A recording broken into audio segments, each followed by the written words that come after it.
the DC Multiverse Injustice to Dr. Fate. In today's episode,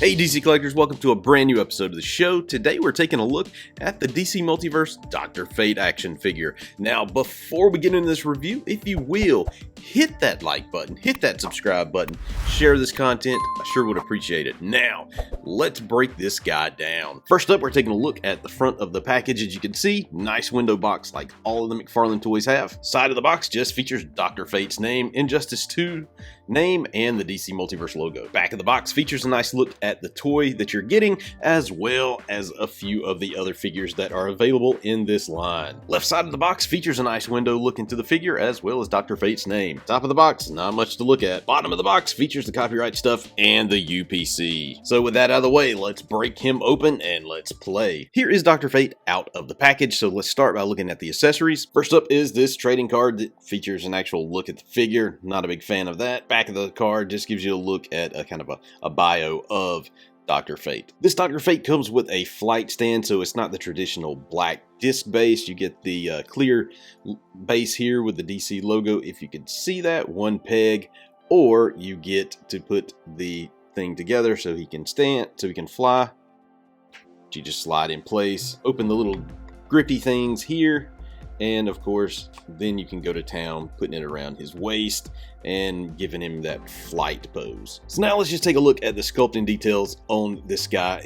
It looks amazing. The face looks really good. The little symbol on his chest, which is also the same symbol on his knees, which looks really nice. I'm loving this blue right here that just really pops compared to the darker blue. Just little things like that that look good.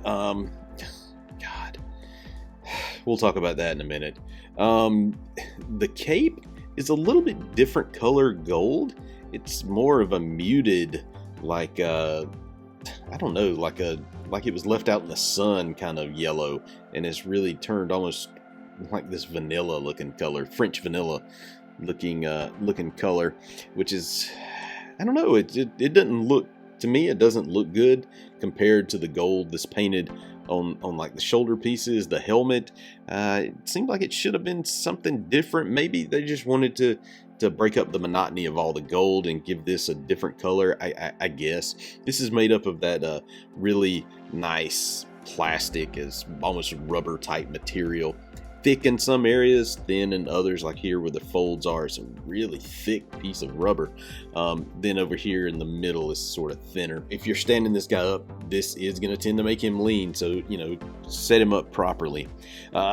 This is kind of like a loose plastic here, a little thin sheet of plastic. Same with the whole area here. Even this piece now is sort of just I don't know how to describe it other than see, look at that. You can see how it just kind of bulks out when I press on it. So it's not like a hard piece of plastic, it's vinylish kind of stuff there. Other than that though, I mean, the sculpt looks great. The paint on this guy looks absolutely amazing on here. Look at the details on the back. I mean, just some cool sculpting details. Just the texture of some of the stuff is really nice. Even some intricate looking stuff on the boot on the back, some Egyptian symbols and all that kind of cool stuff. Just really nice attention to detail. Looking at his head, it's on a ball joint. It can turn all the way around if you can get it over the cuff of the cape there. He doesn't have much room because the helmet is so large. You can't move him forward and backwards too much. He can tilt to the side just a little bit, not great. His arms, this is that soft plastic too, so it moves, but be super careful, because if you start bending this thing up, it's going to hit the cape and you're going to have all sorts of problems. But it can move up and down that far. He does have butterfly shoulders, so they can move too, although mine seem to be stuck. On this side moves better than this side, so that butterfly joint right there is stuck on this one. He does have bicep swivel right there, a little closer, it's a little closer to the shoulder than it should be in my opinion. He does have double jointed elbows.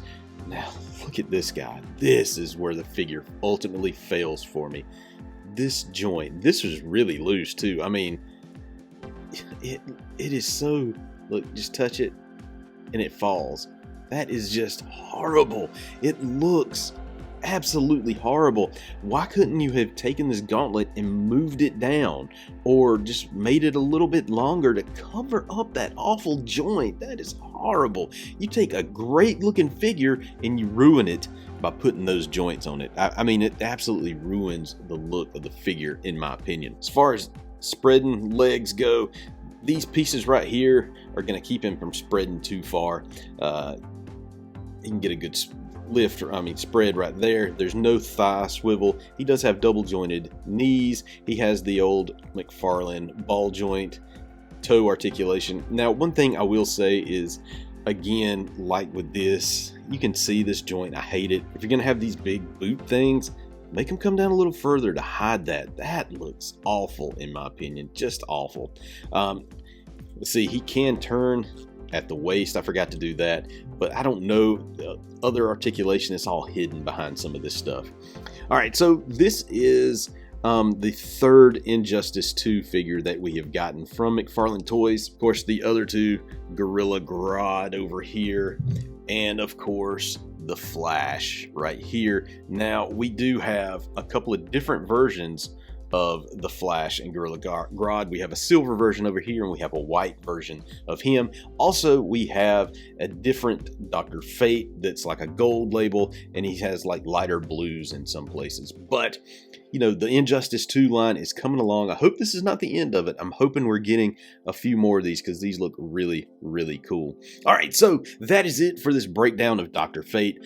If you find it informative, please hit that subscribe button, hit that like button. I sure would appreciate it. Find me every day on DCCollectors.com. Hit me up on social media at DC Collectors on Facebook, Instagram, and Twitter. Talk to me about DC toys, DC comics, DC movies, TV shows. Just I'll talk it all. I love it all. All right, everyone. God bless.